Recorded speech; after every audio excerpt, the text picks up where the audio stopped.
sent his spirit like a flood. Children of the living God, sing to the living God.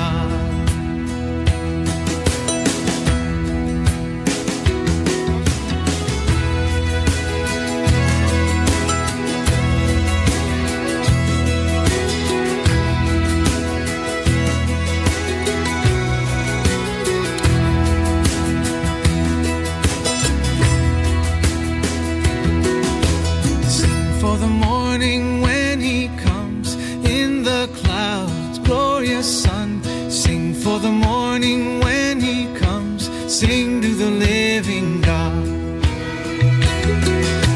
How he loves us with great love, he who sits enthroned above. For our lives he spilled his blood, sent his spirit like a flood.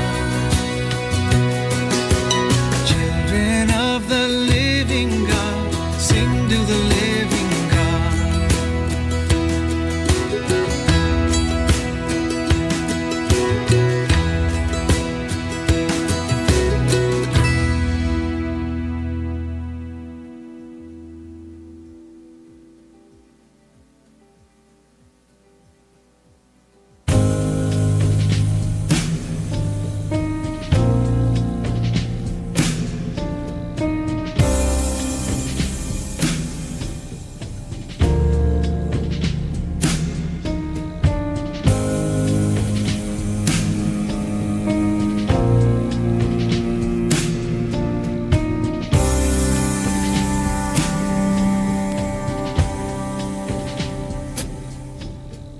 Be thou my vision, O Lord of my heart. Not be all else to me, save that thou art. Thou my best thought by day or by night. Waking or sleeping, thy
Good morning, everyone. Good to see you in the class today.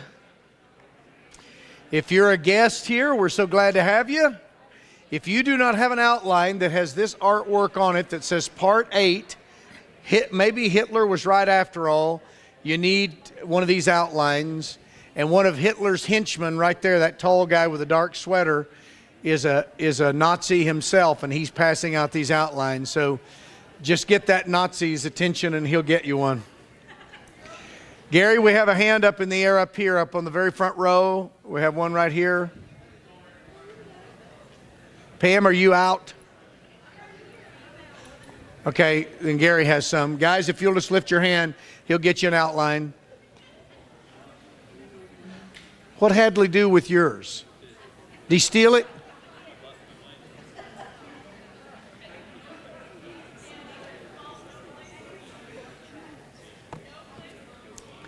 Okay, if you're our guest, we have been, Gary, here's one here in the back over here to my left. We've been on in this series for many weeks. This is part 8, but not all of them are 1-week lessons. Some of them are 2 or 3 weeks. But it's good to have you this morning. We need to always remind ourselves that we do have a church down in Orlando, Florida, Liberty, Orlando. Gary, there's one right here too. One right back there, Teresa. Phil must have smoked his. Or something like that. Oh, you have one. You stole it from Teresa. But we have a church down in Orlando, Florida called Liberty Church Orlando. Don't forget that they join us every week, and so they are a sister church. Gary, back over here. Boy, you are a respecter of persons. Do you hate this side of the auditorium? Is that it? These two dear people right here have had their hands up till they've almost frozen in place. And then right here, and then there's, oh gosh, Linda wants one. Yeah, these are the last ones right here. Linda, you're out of luck. Pam, could you get 1 or 2 more? Oh, here's one. Here's one. There we go. The Lord will provide. 5 loaves and 2 fish. I don't even know what I was saying. Probably didn't matter at all. We have our sister church down in Orlando, Florida, and they join us many times. And so don't ever forget that they are a part of us. And just like all of us, they're struggling to try to do what God wants them to do there. And it's a church plant, so that's always a huge challenge. That's never easy. So we're glad to have those who join us online. We have people that will come to our website and watch these lessons and messages throughout the week or weeks. So we have a pretty large footprint, even though we have struggled with our live streaming, and we are working to remedy that. And that's no one person's fault. It's just a lot of things. We've struggled with that. Sometimes we're on and we're good, and then other times we have all kinds of issues. So sometimes our online audience has waned a little, but we are delighted that you're here today. Thank you for joining us. We are teaching the second part of this lesson, which is maybe Hitler was right after all. We've been preaching on truth, or teaching on truth, as you can see. And so when we think about Adolf Hitler and the huge crowds that he was able to draw and all of the things that he was able to do with such a small country, even though Germany is big in its own right, obviously, but compared to, let's say, North America, it's not. He was able to send his troops all over Europe and occupy these countries and convince the youth of Germany to fight for that which probably most of them would not have even supported. The brown shirts did. They committed horrible atrocities, as this picture can attest. And in the end, many, of course, lost their lives. And what we remember the most about Nazi atrocities, even though it probably doesn't do it justice because they were wicked to everybody, is what happened to mostly Jews in those concentration camps, but not only Jews. All kinds of political and religious dissidents were so horribly treated in those camps, as these pictures obviously illustrate. And then, of course, when they would put these people to death, they would use these crematoriums to get rid of the remains so that they could compress all of their wickedness. Well, in the midst of all of that, if there's no objective standard, as Norm Geisler reminded us last week, then life is nothing but a glorified monopoly game. You can acquire lots of money, lots of property. When the game's over, it's all going back in the box. So if there's no truth, if there's no objective standard for truth, that person and this person are basically the same. I mean, they're not the same person, but their beliefs and all are equally valid. They're equally holy or equally non-holy, because if there's no truth, then there's none of that. We saw that even God's people struggled with this. There was a day in Israel when everyone did what was right in his own eyes. They defined truth in their own terms. So last week we said everyone instinctively knows the difference between right and wrong. Everyone knows that. There's a prescription for good, and every prescription, of course, has to have a prescriber. Every law has a lawgiver. there is, we know, a moral law. We all know this instinctively. Therefore, there must be a moral lawgiver. It's not just the law of the jungle. In fact, a professor in the University of Texas in Austin said, everyone knows certain principles. There is no land where murder is virtue and gratitude is vice. In fact, he went on to say that this basic knowledge of right and wrong is what we can't know. We just instinctively know it. This is why Jefferson said there are certain self-evident truths. They're self-evident. You don't have to be taught them. In fact, C.S. Lewis said, think of a country where people were admired for running away in battle, where a man felt proud of double-crossing all the people who had been kindest to him.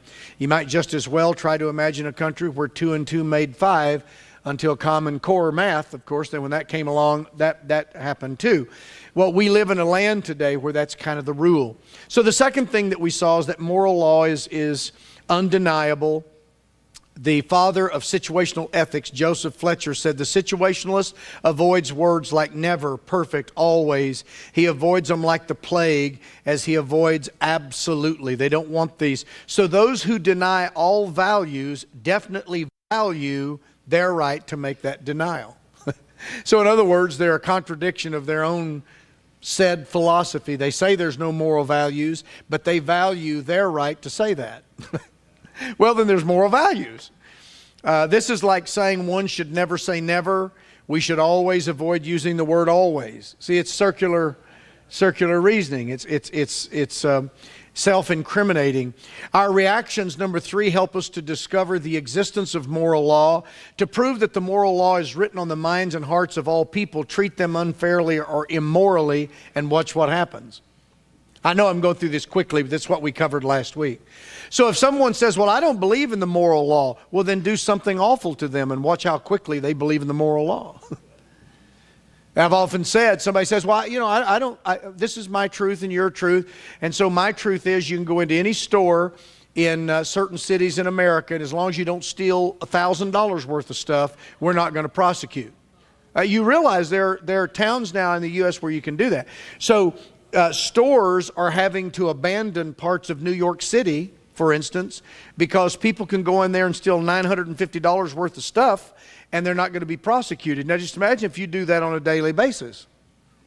And if you have a way of disposing of that, selling it, you can make a pretty good living. Well, so if somebody says, well, I don't believe in moral law, steal something from them and watch how fast they believe in moral law. The moral law is not always the standard by which we treat others, but it is nearly always the standard by which we expect others to treat us. You see that? See, so all people know that there's a moral law. We all know there's truth. So this business of there is no truth, and this is my truth and your truth, and they don't have to be the same, that's nonsense. There would be no human rights without moral law. Our framers who wrote these words, we hold these truths to be self-evident, that all men are created equal, that they are endowed by their Creator with certain unalienable rights. Well, that wouldn't have happened because we hold these truths to be self-evident. Well, if there's no truth, then how could you have any kind of liberty? You couldn't be free to leave your home and go work during the day, because if there's no truth, no moral law, while you're away working, somebody will come in and steal all your stuff. So you'd have to stay home and guard your stuff. Well, then you couldn't make a living. See, a civil society is based upon its ability to adhere to a moral code. Where do you think we got that code? Why do you think it is that for a couple of centuries now, it's been wrong in America to practice polygamy, or what we are now calling polyamory? Why was marriage between two people and that's it, and it happened to be a male and a female? Where did we get that idea? Well, God. God's Word establishes that truth. Why is it wrong to rob a bank? I mean, it's wrong to rob a bank.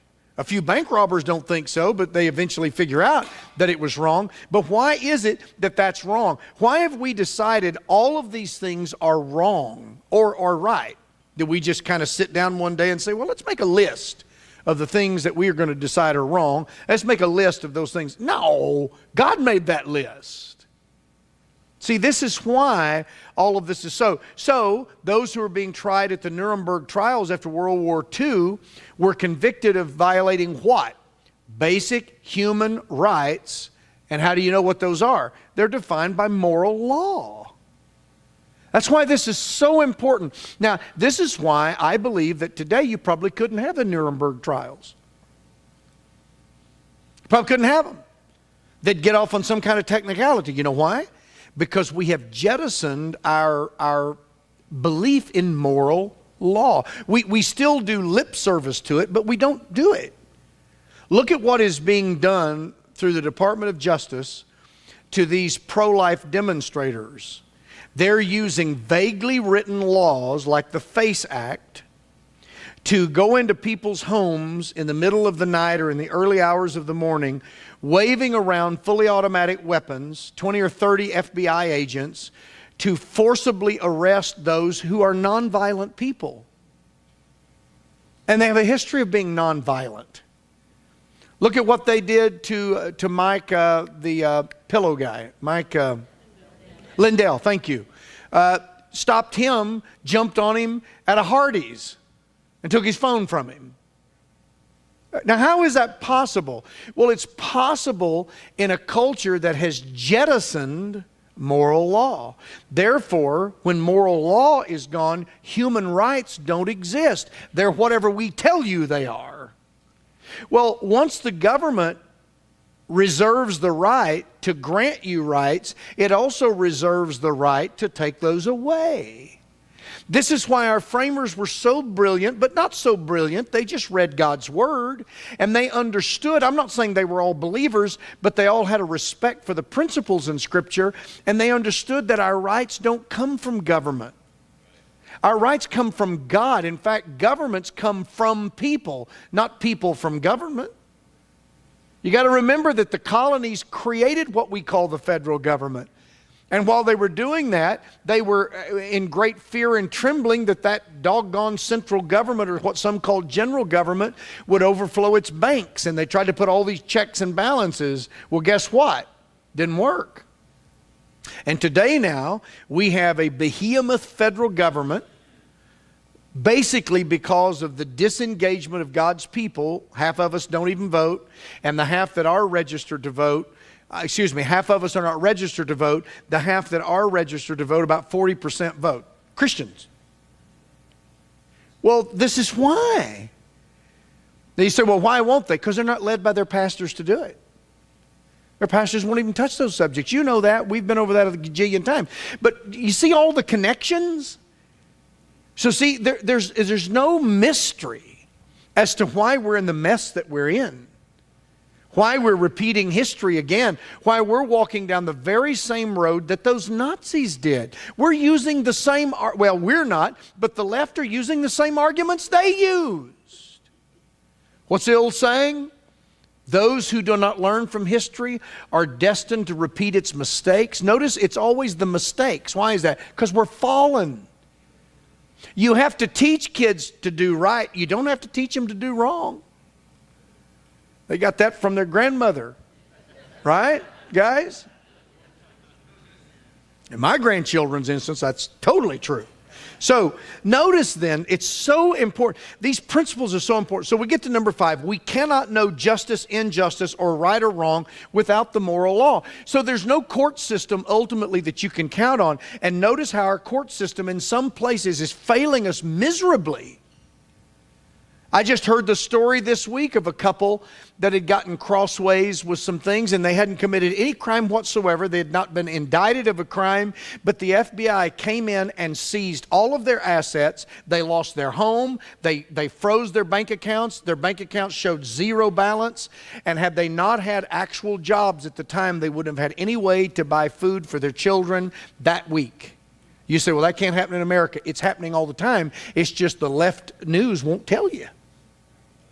Glenn Beck did an entire program where he interviewed people who are being railroaded by this out-of-control government. Now, why is that? It's because the Dems are in charge? Well, that's part of it. But it's because they, as a party, have rejected moral law. But not far behind them are many of the Republicans as well. They've rejected moral law. Well, then ultimately there's not going to be any justice or injustice. So this is why Alan Dershowitz, if you remember, I played the recording early in this series. Alan Dershowitz said you can't ever know what's wrong. You can only experience what's wrong, and then you know what's wrong. What? He said, but we can know what's right. Or wait, I think I have that backwards. He said, we can't know what's right, but we can know what's wrong because it's painful to us. That is nonsense. I mean, because even though you may think it's a wrong, the person doing it to you may think it's a right. I mean, they burned people like Tyndale for trying to print the Bible. Well, they must have thought it was right. It wasn't. But they burned people trying to translate the Bible into English. You tell me that's a crime? Well, they said it was. Well, did that make it right? No, but see, that's the problem.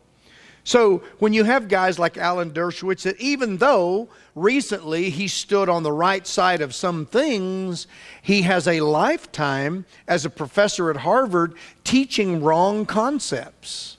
You can't ever know what's right. You can only know what's wrong. Well, that's nonsense. You can't know what's wrong if you don't know what's right.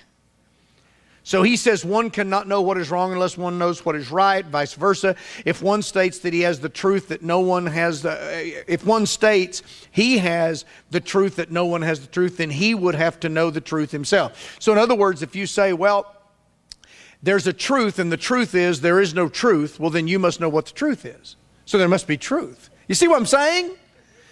See, I know it all sounds crazy, but this is the problem. This is the world in which we live. Or Dan Rather could say something like this: someone can lie about any number of things and still be an honest person.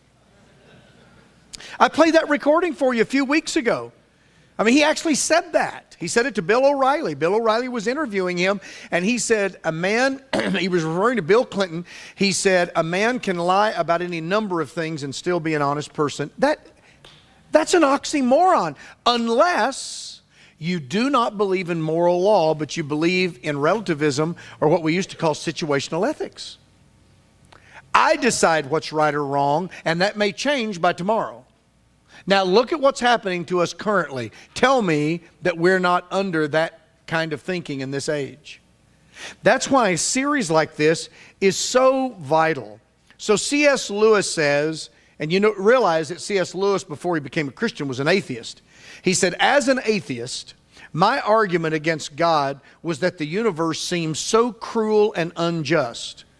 But how had I got this idea of just and unjust?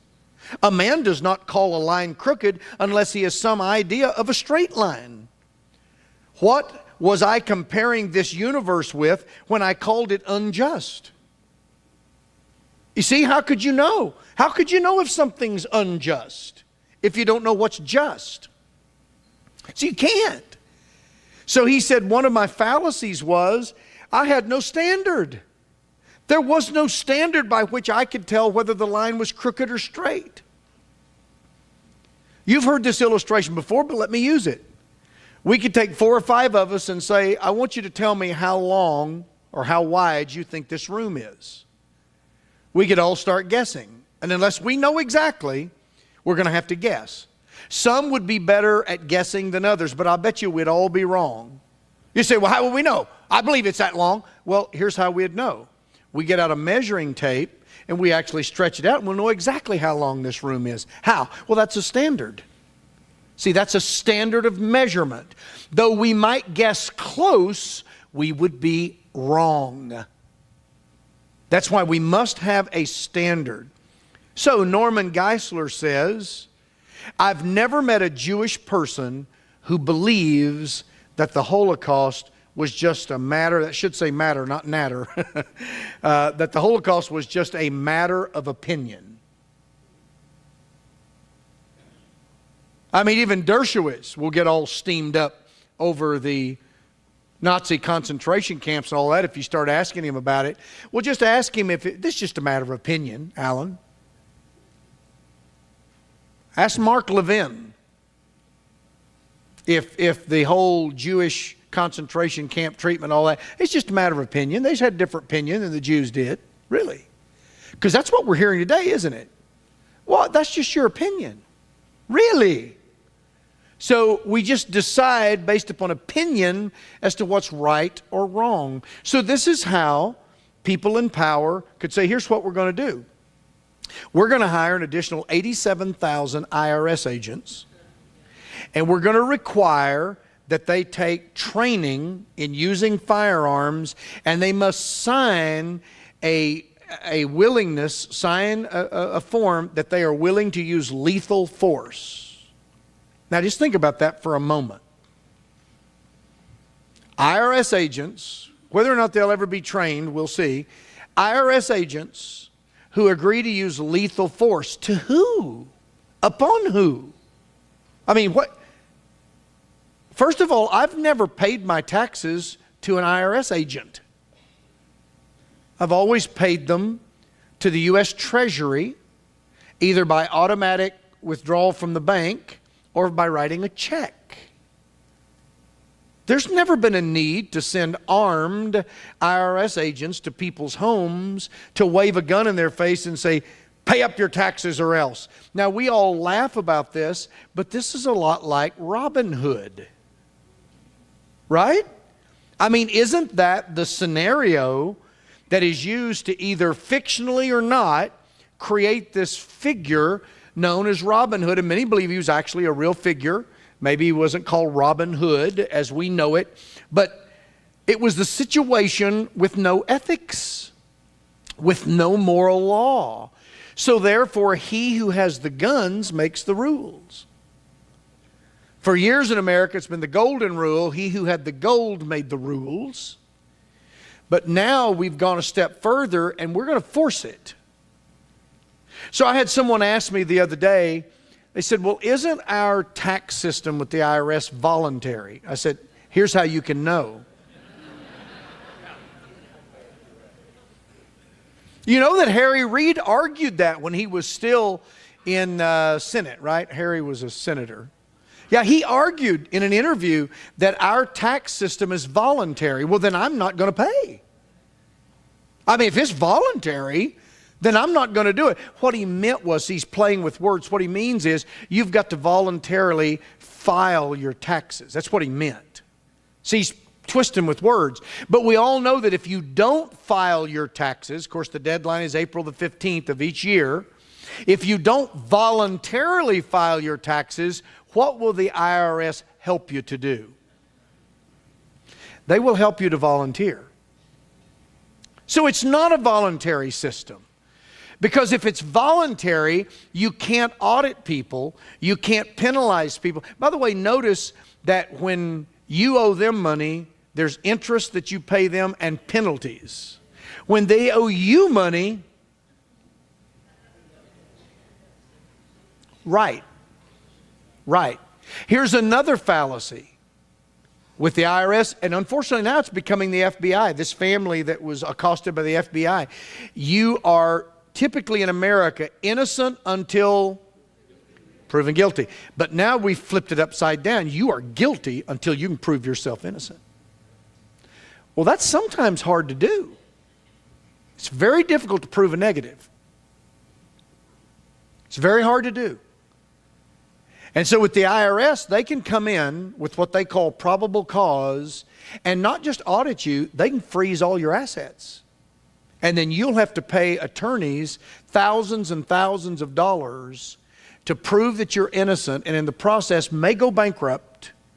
And after a year or two, the IRS may concede that you were innocent, and here's your money back. Unfortunately, there is no money because you've spent it all up in legal fees. Now, how does that happen in a country that was founded on the opposite of that? We gave up on moral law. See, it's as basic as that. It's just a matter of opinion now. It's my opinion that polyamorous relationships should receive the same protection under the U.S. Constitution as heterosexual or as same-sex marriages. That's what a judge in New York City just ruled a few weeks ago.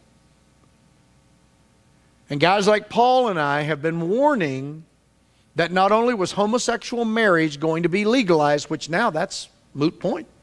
That's history. We've been arguing for years. The next step is polyamory.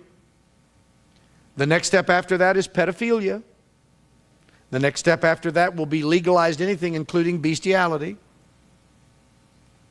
I'm telling you, friends, we are there. Now you say, well, okay, live and let live. If they want to be in a polyamorous relationship, that's their right. Okay, here's the problem with that. Number one, we're embracing the precept or the principle that there's no such thing as marriage under God. See, God who defined marriage, well, we're admitting, well, that's not His idea. It's our idea. So we have the right to redefine it. But let's create a scenario. Let's say that we know someone named Paul who claims to be a preacher.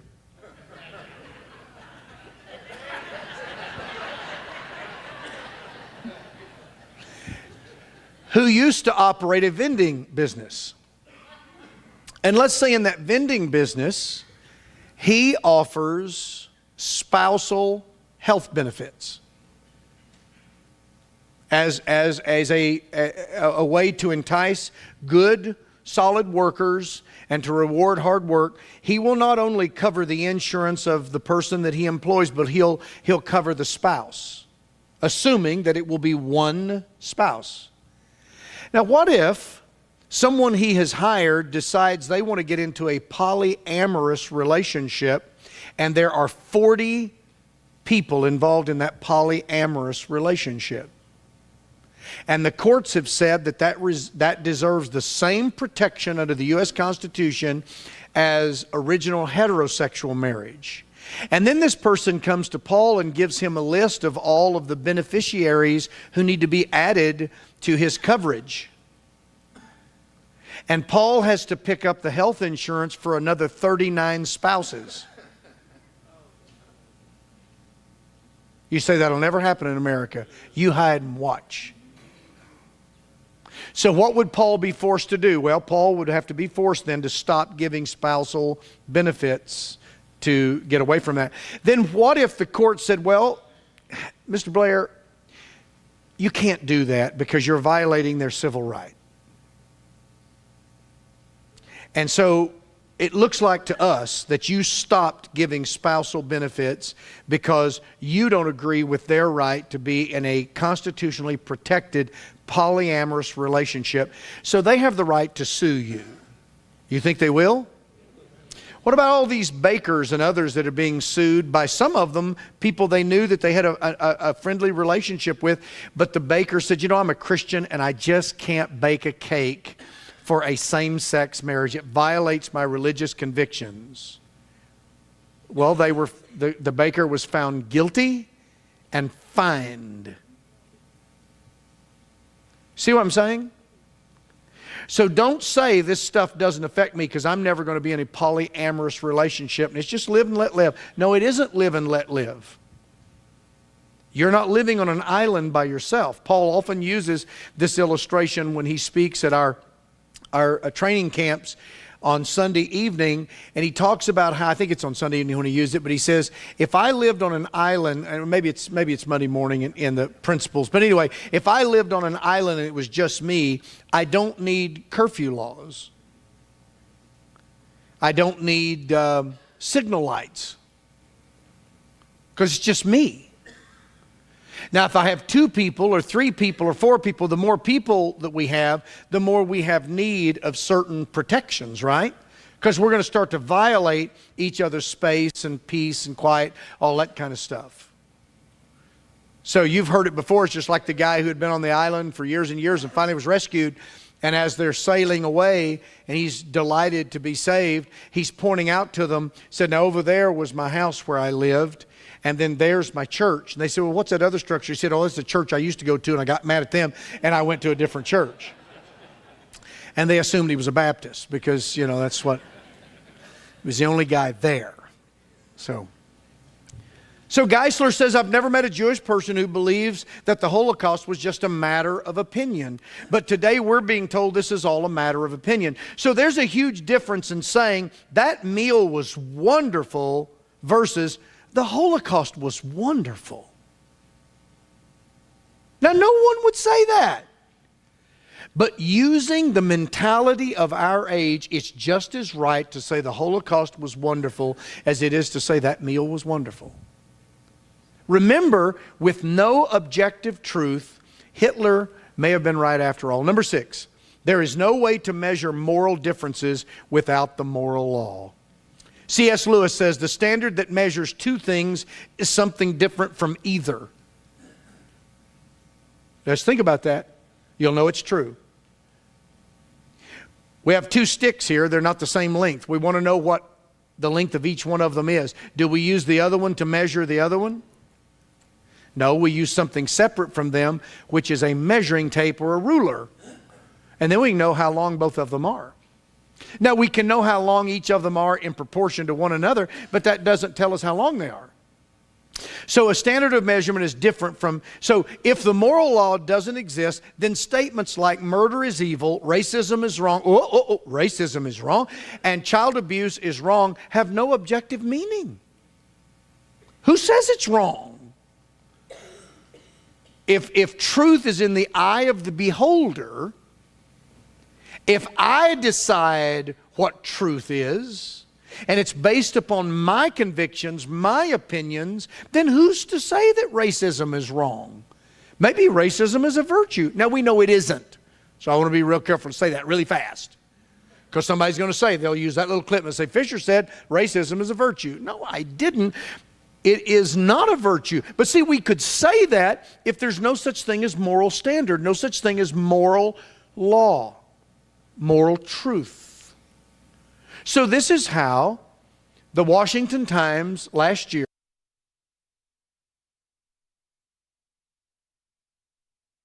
and it was just a hit piece to try to paint up preachers like Paul and myself as right-wing, radical, theocracy establishment guys.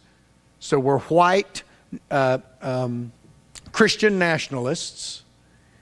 And they said in that article, quoting me, that I wanted to rule America. Now, not personally, but the Black Robe preachers to be in charge. Well, I've never said that. In fact, not only have I never said that, I actually go to great pains to say the opposite. The last thing I want to see is a theocracy. But the problem is, if you live in a world where there's no moral law, no moral truth, no moral standard, I can take a little soundbite from someone and twist that and make them say anything I want them to say. It's my opinion. It's my truth as I see it. If moral relativism is false, then an objective moral law exists. Now, really, that's the wrong way to say it. We all understand that. Actually, the way to say that is, since the moral law exists, moral relativism is false. But we're arguing backwards here because we're arguing what if there was no moral law. C.S. Lewis, back to him, he says, the moment you say that one set of moral ideas can be better than another, you are, in fact, measuring them both by a standard, saying that one of them conforms to that standard more nearly than the other. But the standard that measures two things is something different from either. So that's the full quote from a while ago. So how do I have, because a lot of people say, well, who gave you the right to say that? And I'll always say, I didn't say that. I'm repeating someone else. Well, who are you repeating? Blair? I would never do that. Not in a... Who are you repeating? Blair? Well, sometimes. But you know who he's quoting? Same person I'm quoting. God. So when someone says, who gives you the right to say that Jesus is the only way to heaven? I didn't say that Jesus is the only way to heaven. He said he's the only way to heaven. I'm quoting him. So your problem's with him, not me. I'm repeating him. By the way, that's an easy way in that argument.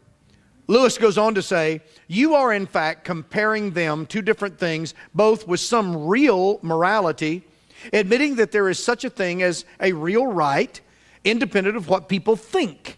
and that some people's ideas get nearer to that real right than others. Or put it this way, if your moral ideas can be truer and those of the Nazis less true, well, then there must be something, some real morality for them to be true about. Does that make sense? Yeah. So obviously what he's doing is he's arguing the existence of moral law. We're almost there, guys. Number 7, there are no moral grounds for political or social dissent without the moral law.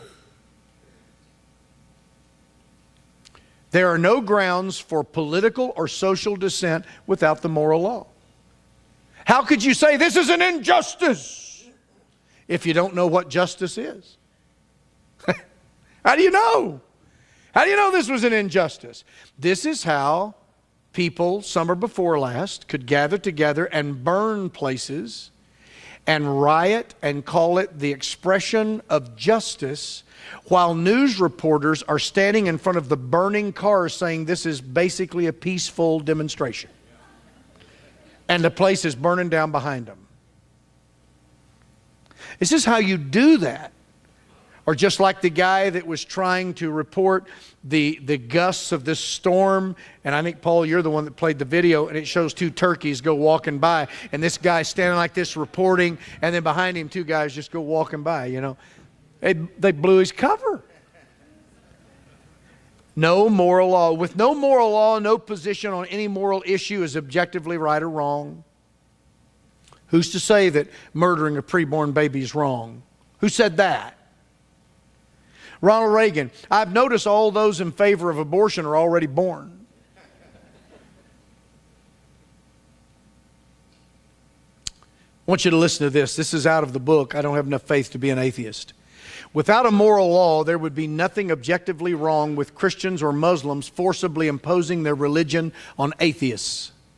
There would be nothing wrong with outlawing atheism, confiscating the property of atheists, and giving it to Pat Robertson or Sean Hannity. There would be nothing wrong with gay bashing, racism, or imperialistic wars. There would be, it should say nothing, there would be nothing wrong with prohibiting abortion, birth control, and even sex between consenting adults. In other words, without the moral law, atheists have no moral grounds to argue for their pet political causes. There is no right to an abortion. I apologize for these typos. There is no right to an abortion, homosexual sex, or any of their other political sacraments, because in a non-theistic world, there are no rights. Unless atheists claim that there is a God and that His moral law condones or commands these activities, then their positions are nothing more than their own subjective preferences. In other words, the atheist has to believe in God to be able to demand their rights. I love that. And no one is under any moral obligation to agree with mere preferences or to allow atheists to legislatively impose them on the rest of us. You know, see what they're arguing here: with no moral law, everybody's in a mess. So just a few other things here, and then we're gonna wrap up this lesson. There are a few things that we need to understand: the difference between an assertion and an argument. Because a lot of people say, well, you're just asserting that. No, I'm arguing that. So here's the difference. An assertion merely states a conclusion. So in other words, I believe it's perfectly fine to abort a baby up till its birth moment. That's what California just decided, along with Vermont and Michigan. You can kill a baby on its birthday. On the other hand, an argument states the conclusion and then supports it with evidence. We Christians are not supposed to be making Christian assertions. Well, I believe this. Well, who cares what you believe? Why do you believe that? Well, my grandma used to say. Well, that's not enough. Well, my mama used to say. It's like that guy that came up to me and said, I'm a Democrat, my grandpa was a Democrat, my dad was a Democrat. And I said, well, if your grandpa had been a moron and your dad had been a moron, would you choose to be a moron? So I just, and you've heard that before, but that's no way of proving something